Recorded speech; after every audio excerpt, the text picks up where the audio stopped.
Hello everyone, I am Ruktim Midda. So in this video I will show how I created this huge infrastructure where you will see I'm using Terraform and Ansible to provision Hadoop multi-node cluster on multi-cloud. So this is the architecture I'm following. As you can see on AWS, I'm going to provision two instances. One will be our name node and another will be our job tracker. On GCP cloud, I will provision two instances. One will be data node and another will be task tracker. And on Azure, same like GCP, one will be data node, another will be task tracker.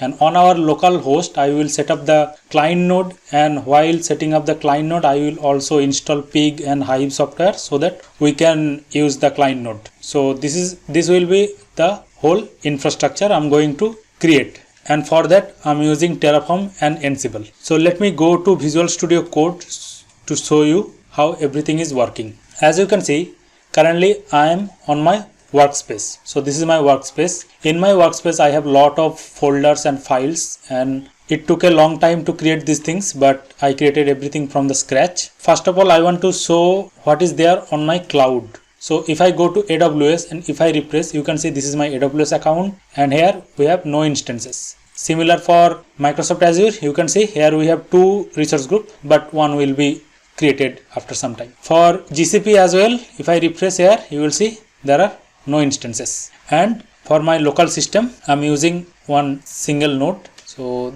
this will be my local system. So this local system I'm going to use so that I can set up the client. So let me go to Visual Studio Code and try to run this deploy.sh file. So this is a shell script. So let me run it, and then you will see the power of Terraform and Ansible.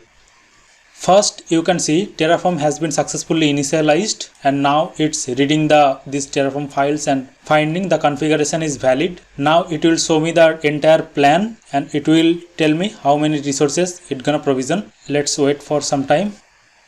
As you can see here, it created the whole plan, and now it's showing there are total 27 resources to create. Then it started creating each and everything. First it's creating the key pair and then security groups on all the three clouds. Then it will create the routing table and IP addresses, all those things. And then finally it will provision those total 6 instances that I showed you on that architecture. And one more thing I want to show here, you can see there are two public keys. One is public key and this is the associated private key. So I'm dumping this key on all my instances, and this private key I'm using so that I can log into those instances. So this is the infrastructure. Terraform is using this public key to create all the instances, and then Ansible is using this private key to log into those instances and then to create the infrastructure. Let me go to AWS and see what happened there. If I refresh here, you can see two instances come up, and these are on initializing state. That means these are initializing. Similarly, if I go to Azure and if I refresh,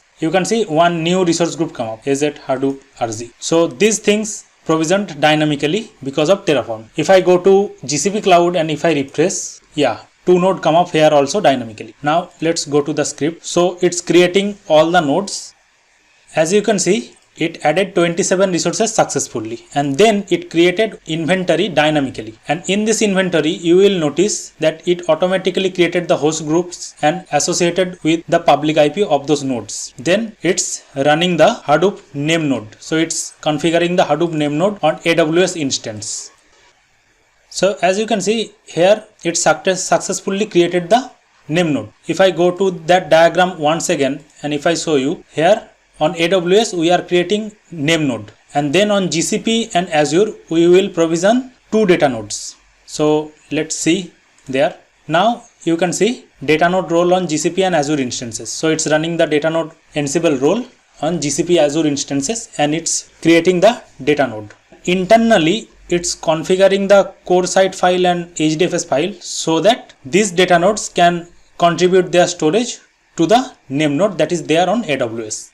So both the data node has been provisioned. That means now I can easily go to the web portal and I can show you that this thing is there. So let me, just to show you the demo, let me copy the IP address of name node. So this is the IP address of name node on AWS, and let me go to my browser and I want to show you 0070.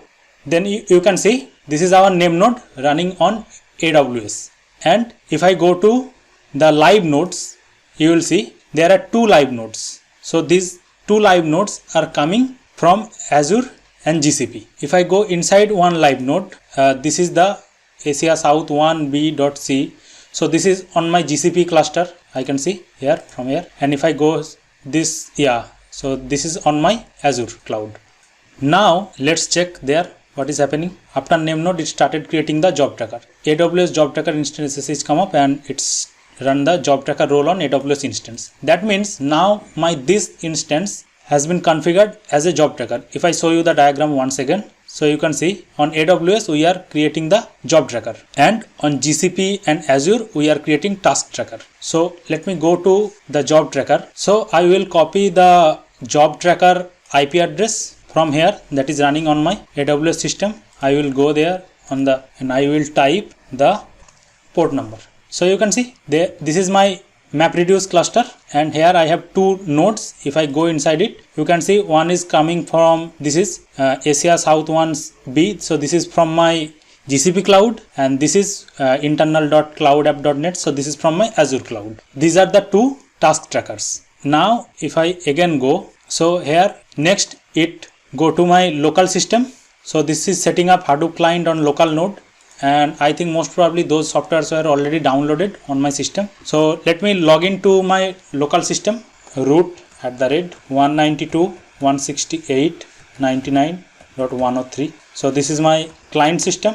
Now here if I type Hadoop DFS admin -report, you can see it can successfully connect to those 2 nodes. And if I run pig, let's say, so you can see it very easily connected to my HDFS system, file system that is there on my AWS cloud, running on 3.108.215.237 public IP, and it connected to the MapReduce cluster that is running on 65.2.6.56, and it's showing me grunt. So let me exit from here and let me run Hive. You will see Hive also connected successfully. You can see this is our HQL. This was the whole infrastructure, and this was the whole practical implementation of Hadoop multi-node cluster on multi-cloud using Terraform and Ansible. Now if I want to remove this entire infrastructure, then I need to do one simple thing, that is I will just put this script, this only one single script, and it will remove the entire infrastructure.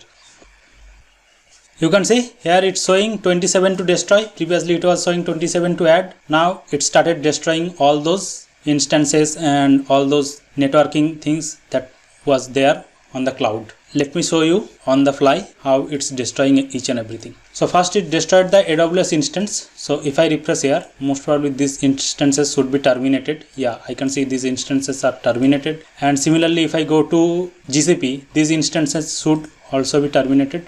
Let me refresh. Yeah, you can see there are no instances. Similarly, if I go to Azure and you can see there are instances. So this is one node and this is another node. So let me refresh, and I think these things should be gone from here within some few seconds. So let me refresh 1 second.